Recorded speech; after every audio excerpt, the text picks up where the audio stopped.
This is World Solution Writing Process Podcast, Episode 29, Random Fragments Series, Part 12. And this time, as I try to write this book that brings down global capitalism in the short to midterm future, I will be engaging in dramatic reading, because I have realized that the things I write are sometimes very dry, but I do need to process these notes. So, you will get my dramatic reading of my notes, of my regime change manual in progress. Here we go. West and the Rest, Geopolitics Chapter.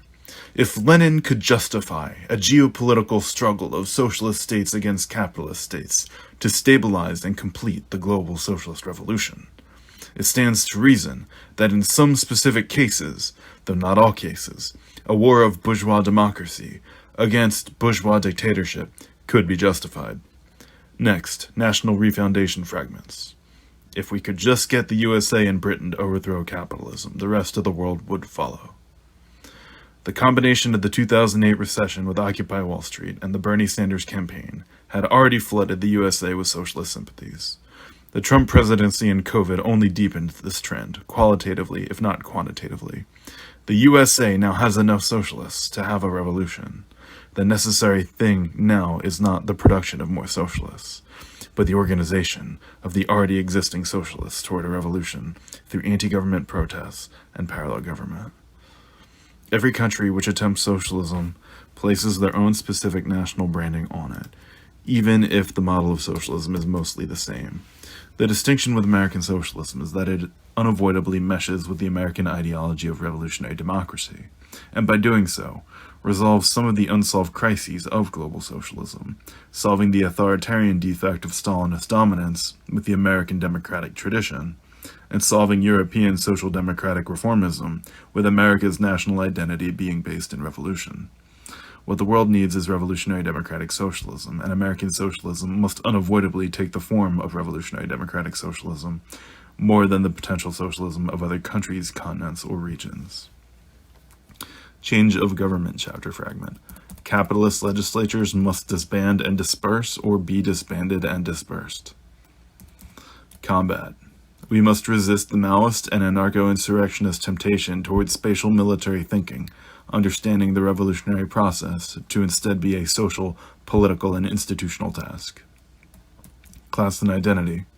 People who express this truth get viciously attacked, especially within the socialist and anti-capitalist movements. The messenger gets shot on sight. Multi-party socialism chapter fragments. Pre-modern communism seems to have worked more when the central state organized it and not when peasants organized into communes. An organization doesn't have to be multi-tendency to be democratic. Instead, we must have a uniform ideology of revolutionary democratic socialism with different positions existing within it. Note that revolutionary democratic socialism is not reformism.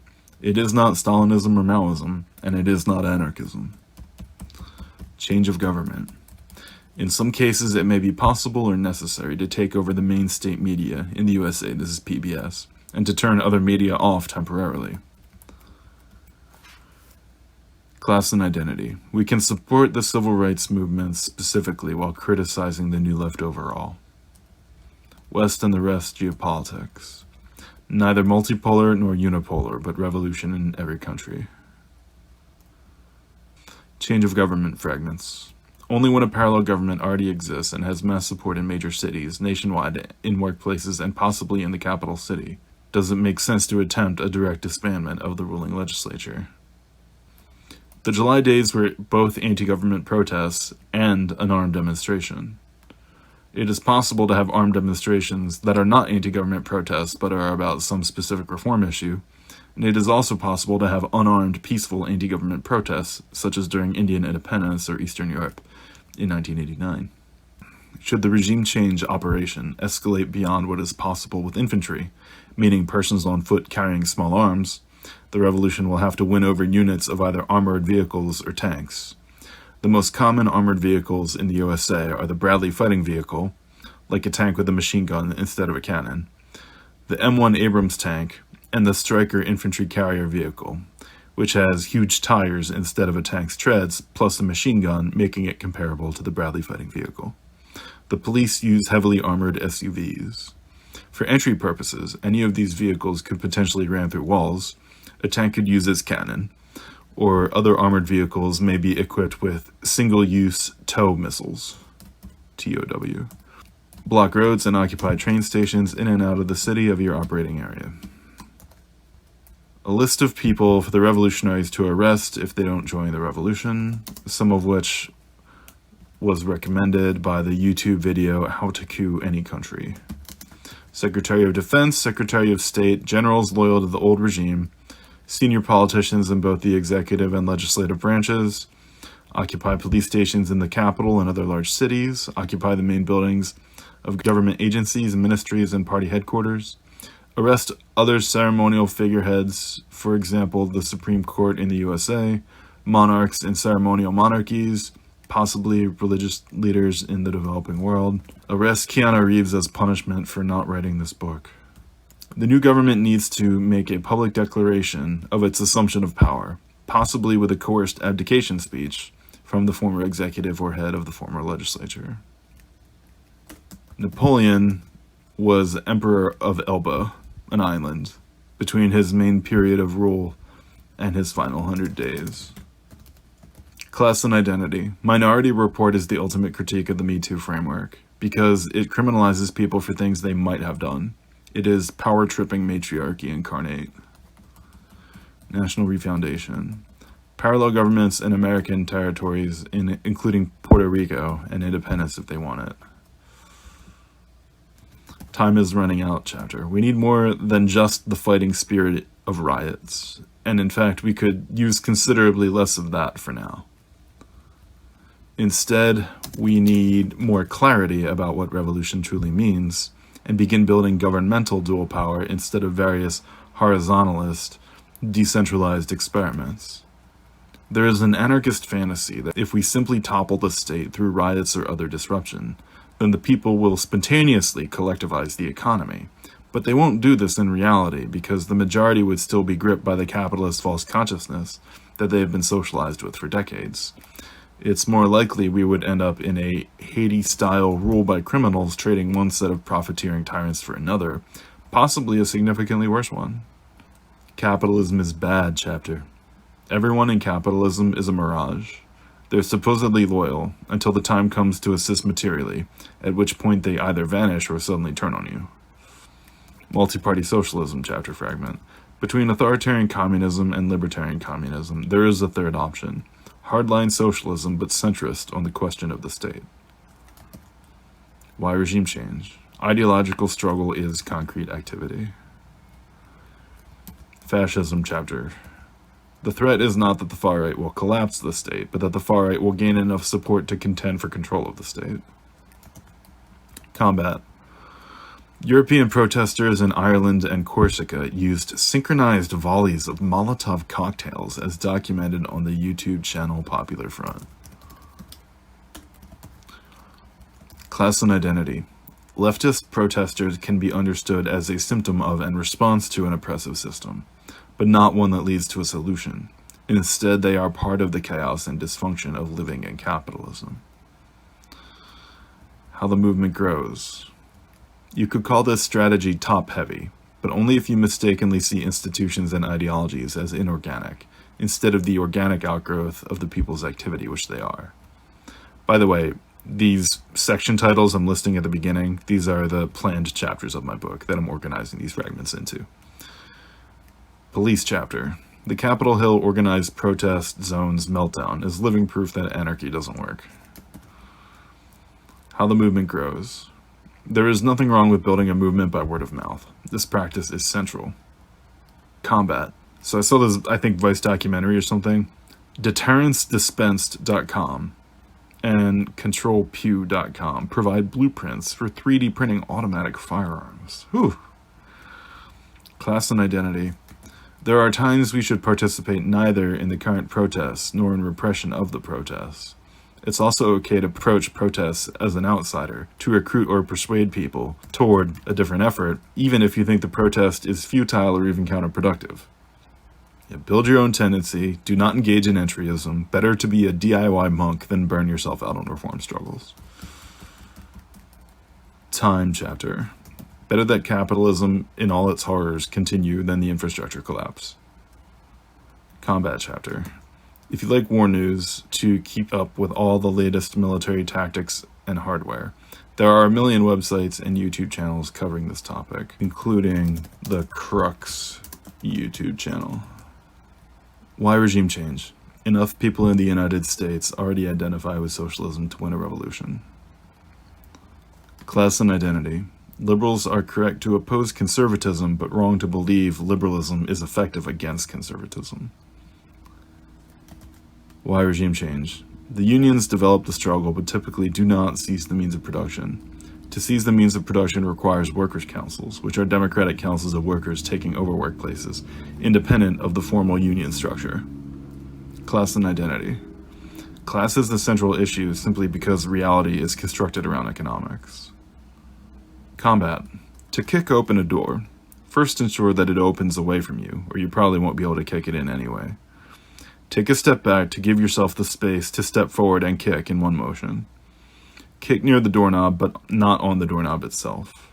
That's from the video, How to Properly Kick in a Door by the Tactical Rifleman channel. National Refoundation. We can turn the public transit systems in America's big cities into a classic socialist megaproject and massively expand rail and buses into American towns. How the Movement Grows chapter. Initially, the issue is less about educating the people and more about sharpening the vanguard. Who represents a company that manufactures wheels? A spokesperson. I know I give you physical revulsion, but that's just true love. Geopolitics chapter. With all this distracting Russia business aside, the new Cold War is really a conflict between the USA and China over economic control of Europe. People think the global north is no longer revolutionary because it has no revolutionary violence, but if revolution is really more about anti-government protests, then this distinction makes no sense. National Refoundation. The contradiction is that America is revolutionary but not socialist. Class and identity. Julius Nyerere preached decolonization without racial strife, in many ways a predecessor to Nelson Mandela and Martin Luther King Jr. How the movement grows, from education groups to opposition legislature to anti-government protests. Class and identity. A messaging of interracial unity allows us to prepare the abolition of racial injustice, while also getting the majority ethnicities of a country, whites in the West, to agree to such an abolition. A strictly identitarian message doesn't achieve this. How the movement grows. At a certain point, you do have to stage interventions on people for being normal. It can't be allowed. Class and identity. What this means is that accusations are a matter of personal conflict, possibly personal vigilantism, rather than the type of public policy which should be addressed by political movements. Chris Coutron quote for the Main Veins of Marxism chapter, from his article The Dictatorship of the Proletariat and the Death of the Left. Perhaps the most pernicious legacy of Stalinism is its equation of liberalism and capitalism, as if civil and social liberty and freedom is essentially the individual liberty of social irresponsibility, whether by individual people or by capitalist firms as corporate individuals, and the freedom to exploit and oppress others. What this ignores is that capitalism itself, the domination of society by the imperatives of producing and reproducing capital, undermines the freedom and liberty of bourgeois civil society, not only for the working class, but for others as well, including the capitalists. Fascism chapter fragment. Trotsky's recommendations of building the Revolutionary Party and anti-fascist street fighting, whether conducted by labor unions or socialist groups, are alone insufficient. Instead, we must also build a revolutionary legislature, and not organize toward a revolutionary legislature as an eventual or spontaneous possibility, but begin building it directly, and begin building it now. As unbearable as it can be to hear Trotskyist talk, hearing anyone else talk is even worse. Change of government chapter fragment.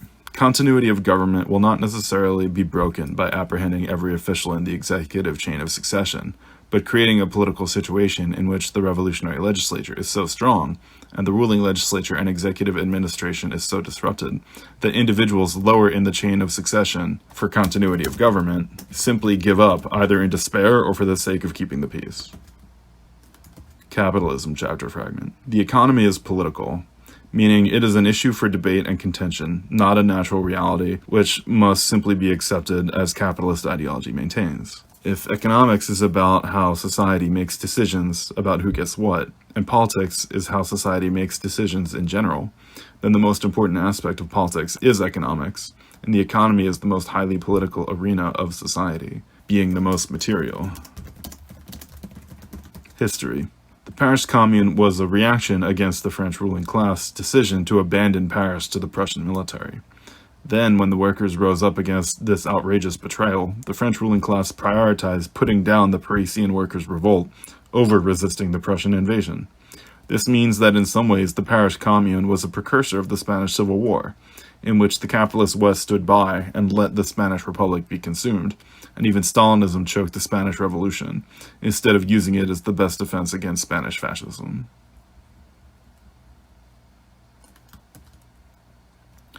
Multi-party socialism. We can reject Kropotkin's anti-statism while still embracing his support of localized agriculture. Combat chapter fragment. Violence can also be a form of non-cooperation and disobedience.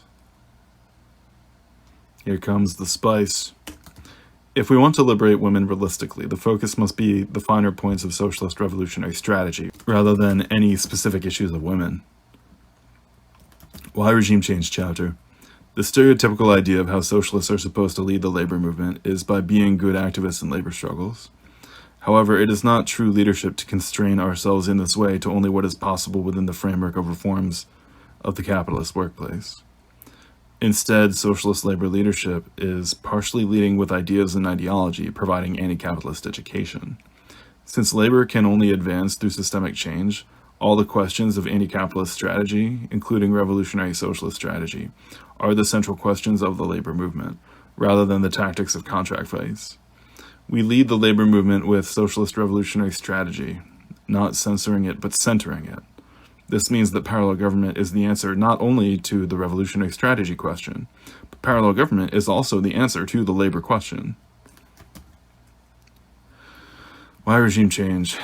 False consciousness means that we are certainly surrounded by stupidity, but this is more due to stupid ideas being imposed than some intrinsic biological stupidity. Capitalism is why people turn into evil psychos. Multi-party socialism chapter. Economies are intrinsically centralized, whether around wealthy elites, industry, collective economic planning, or states. Movement grows over time chapter. The main strategy of revolution is not to let your dishes pile up. An army marches on its stomach, even a non-violent army. Stomachs need food, and food requires clean dishes.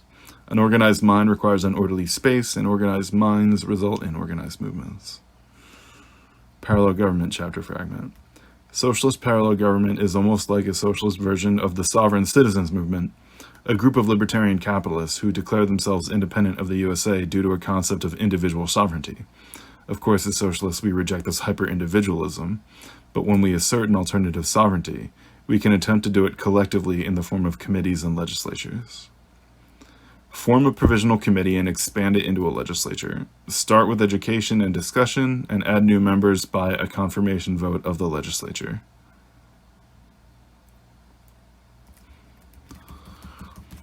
Nonviolence chapter fragment. We must imagine frictionless revolutions based on creating an alternative decision-making center and winning sections of the state bureaucracy and security forces over to it persuasively. We must imagine frictionless regime change. We can replace conflict with transformation. What we are engaging in is competitive control. We can split the cultural conservatives on wealth inequality. Exploitation, creating a gap between the work you put in and the value you get back, is the main root of psychological alienation. Multi-party socialism. Socialism has not been so authoritarian because it inevitably must be, but because a hyper-authoritarian tendency hijacked the Russian Revolution early in Soviet history, and this tendency therefore dominated the global movement.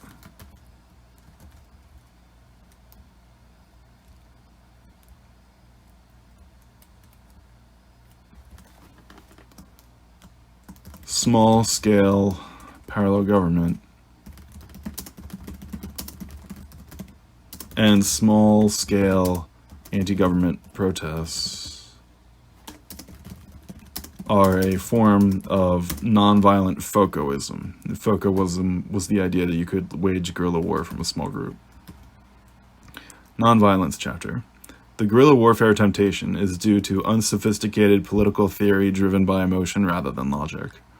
The problem with fantasies of socialists taking over the ghetto is that the activities which criminals are engaged in, mainly hard drug trafficking, are so intrinsically destructive to the people that socialists cannot engage in them. The struggle to fund this hypothetical socialist gang, which would take over ghetto territory, would face the same problem as narco-terrorists, with the funding issue effectively turning such groups into capitalist criminal enterprises. Finally, all this ignores the fact that the vanguard has no race, but is instead ideological. Police chapter. We have to stop pretending that taking our anger at capitalism out on the police will do anything to end capitalism. The diminishing returns of street fighting. National Refoundation chapter. If open borders are politically unsustainable, the alternative is contagious socialist revolution across multiple countries, transforming society on both sides of the border, rendering migration unnecessary. Class and Identity chapter. We have to persuade a section of the right wing to embrace socialism, not only to grow our numbers, but also to balance the unfeasible cultural demands by the cultural ultra-left. For example, abolish all gender immediately, bringing the socialist movement into closer alignment with the general public, making the success of socialism more possible, preventing the socialist movement from shooting itself in the foot with the cultural politics out of alignment with the cultural politics of the working class. Parallel government chapter fragment. The wealthy are in effect a parallel government of their own, and not a beneficial one, with the formal government being their collective puppets, against both the implicit rule of the wealthy and the overt rule of their fake democratic legislatures. We must form a government in parallel and in opposition. So part of movement building is building an intellectual cadre, a step which corresponds to education programs and discussion groups. How dare you drag the world down with how wrong you are? Movement building chapter. Anarchists tend to be in the vanguard regarding tactics, but in the rearguard concerning macro strategy. Oddly similar to ISIS in this regard, they do both dress in black and wear hoods, and wear ski masks. Anyway, parallel government. The Maoist concept of base areas, or taking over rural regions within a country at first, can be an example of parallel government, but it is not viable in the first world.